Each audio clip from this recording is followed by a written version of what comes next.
After a few hours, Lewis and I are running across another rooftop, and he suddenly stops. Surprised, I come to a shaky stop. Did you see something? I ask as Lewis ignores me and walks to the edge of the building. He's looking out over a rich neighborhood with brightly painted houses, clean cobblestone streets, and sidewalks illuminated by a procession of lights. A zeppelin flies overhead, and a group of soldiers walks down the street below. Dressed in blue guard outfits, their steps and muffled talking reach my ears.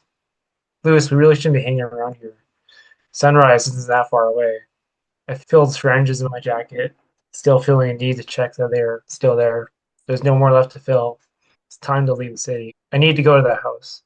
Lewis points to one house in a row of houses. To me, it looks just like the others. Is it for the mission? I ask. No.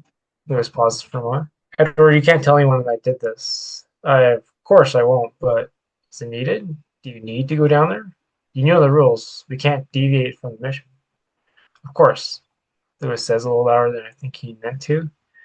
My apologies. I need to go down there. You can stay here and wait or head back to the tunnel. I'll leave it up to you. Lewis prepares himself to climb down the side of the building. I'll stay, I mentioned to Lewis as he glances at me from the side of the building. Thank you, Edward. You're a true friend. Lewis climbs down the side of the structure. I watch as he reaches the ground and runs across the road, out of sight of the soldiers who have marched away into the distance. I watch as he reaches the house he pointed out and disappears down the side of it. I walk over to a little shack-like structure that's nearby. Part of its roof sticks out, and I take cover under it. Best to hide me from the view of the zeppelin, I tell myself. Sitting there, I wonder what is so important in the house. Is this personal to Lewis? Is he killing someone?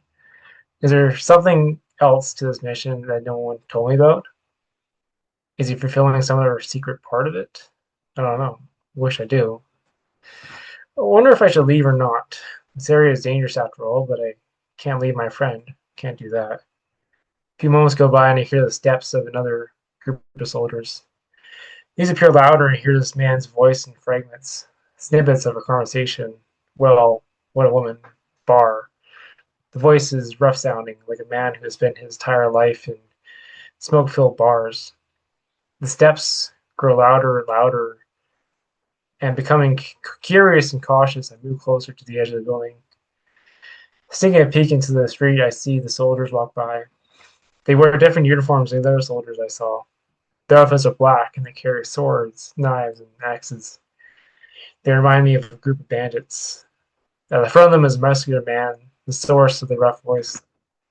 He's taller than anyone, and he's adorned in a long military coat. He carries a hammer with a drill over his shoulder. As I watch him, he looks familiar. I look at his properly cut beard and hair, his little scar on his cheek. It's rough, I murmur, and terror takes hold of my mind. Not just terror for myself, but for Lewis. I have to tell him, we have to leave. I wait for the group to pass, and quickly and quietly I scale down the side of the building. As soon as I reach the street, I see Roth and his men approaching a nearby home, a few houses down from the one that Lewis had gone into. Roth knocks on the door in seconds. Someone lets him in. The men wait outside. Carefully, I stay out of eyesight and sneak across the cobblestone road. I head down the row of houses to find the one Lewis had gone to. Stopping outside, I allow myself one look at it. Where I stand, it looms large over me like a fairy tale monster. There's a set of stairs leading to the front door. Next to the entrance, there's a large window. Through it, I can see no light. Everyone should be asleep. Should be asleep, I tell myself. Creep down the side of the house, walking over finely maintained grass. Start to hear muffled voices, and I see an open window at ground level. Slowly, I move closer to it, and finally, I hear them. You shouldn't be here. A man with a quiet voice says, I'm really wanting to speak with you. Lewis's familiar tone replies back. You have done that. Now it's time for you to leave. The third man says as I position myself next to the open window. I dare not look inside. I had thought that you would listen to me, that you would want to talk to me. Talk to you? I can't do that. Are you even aware how dangerous it is for you to be here? Pray that you know that. Do you know me a fool? Of course I know that. I really thought it was worth the risk. And is it so wrong for me to see my brother? There is silence. Do you know how wrong it is? Now it is time for you to leave unless you want to doom us all of us as well to your fate. Not until you start to give me answers. What about our mother? Does she still draw breath? I will not answer that question, the young man replies as they hear the steps of the shoulders. Soldiers, I can even smell their alcohol-ridden bodies. I direct my attention to the street and listen as the sound as a group of ruffians draws near. This is the house, Ross says from our front. Steps from Lewis's brother's house. You will answer my questions, Lewis yells as I look to the front. Terrified that one of the soldiers might have heard the argument. Or what shall he do? Will he murder your own blood? The man replies. Suddenly there are three sharp knocks on the front door. I need to get that. You need to leave, Lewis's brother says as I hear his steps leaving the room. We need to finish this, Lewis demands, but there's no answer. Slowly I stand up and look into the simple room. A lantern is lit on a table covered in papers. There's a bookcase filled with books against the wall.